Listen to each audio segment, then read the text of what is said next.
Fala pessoal, tudo certo? Começo trazendo uma novidade para quem utiliza o transporte coletivo em Caxias do Sul. A Secretaria de Trânsito, Transportes e Mobilidade amplia a partir desta quarta-feira, 5 de agosto, o horário de viagens em 4 linhas do transporte coletivo urbano.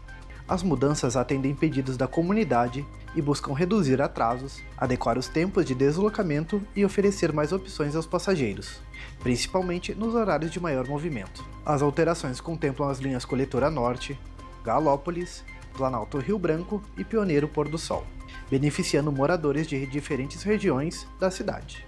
Segundo a Secretaria, os ajustes fazem parte do monitoramento permanente da operação do transporte coletivo para garantir mais conforto, agilidade e confiabilidade aos usuários.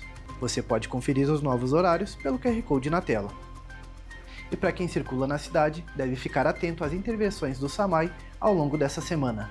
O SAMAI iniciou a programação de obras de agosto em 18 regiões de Caxias do Sul.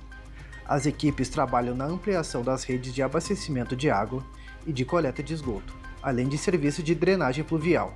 No perímetro urbano, os principais impactos ocorrem nos bairros Pio X, Panassolo e 1º de Maio, onde alguns trechos terão bloqueios totais durante a execução dos trabalhos.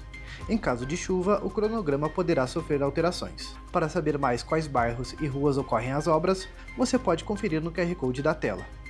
E no final de semana, seguiu o apoio às famílias que tiveram prejuízo devido ao temporal registrado na última semana. A Secretaria da Habitação segue prestando atendimento às famílias que tiveram casas danificadas pelo temporal. De acordo com o levantamento da pasta, 457 moradias foram atingidas.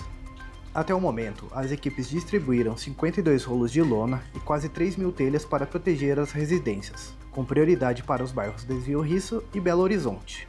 O objetivo é concluir os atendimentos antes da previsão de novas chuvas e minimizar os prejuízos aos moradores.